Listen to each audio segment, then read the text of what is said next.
And so this year, for Moonshot, we invited dignitaries from across about 10 countries to join us. And those were governments, from across Africa and across the world to be a part of Moonshot.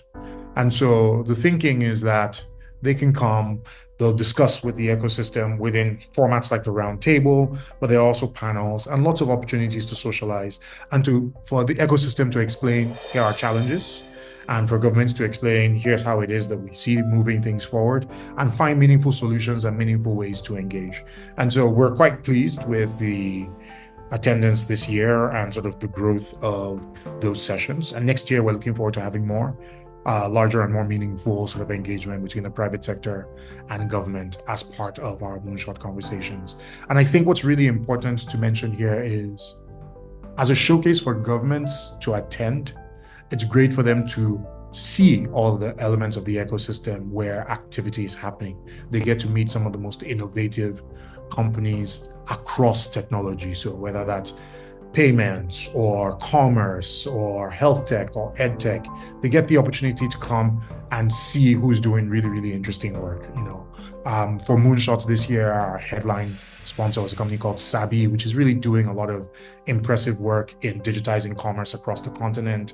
We had, major investors like 54 Collective from out of South Africa, talking about the work that they do and the kind of startups that they back. Raynest, which allows African founders to trade across the world, came and showcased their work. You can open accounts in the US, and those are the kind of things that improve our ability to trade with the world, the work that these companies do. And so, the government players who came get to see who's doing interesting work, how are they thinking about their work, and to engage with them in meaningful and interesting ways.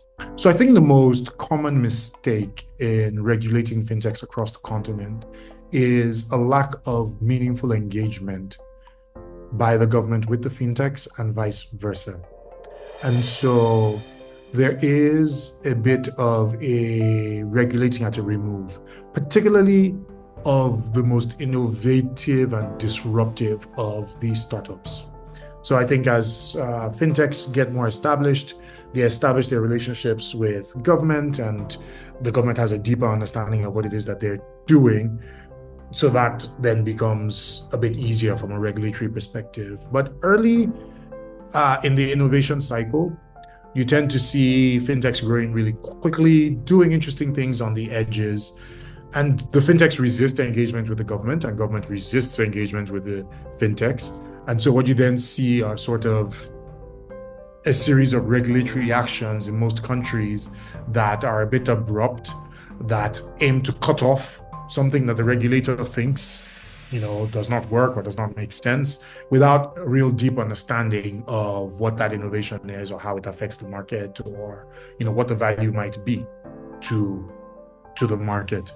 And so we believe that there needs to be deeper engagement between regulators and innovators, so that we're not cutting off investor or cutting off investment interest, so that we're not dissuading innovation across the continent. And so we believe that greater engagement between the ecosystem and governments is really, really critical. So I mentioned that one of the key things that we did at Moonshot was we launched, this was specific to Nigeria, a think tank slash government engagement group for Nigeria's tech ecosystem called the Tech Ecosystem Alliance. And the goal there is to create a body that can engage with the government on behalf of young and upcoming startups, as well as more established ones in spaces like fintech or commerce, but entirely across the tech ecosystem. I think fintech obviously is a big regulatory area, as your question implies, because that's where we're seeing the biggest movements and the biggest impact at the moment. And so what's critical is to improve that engagement.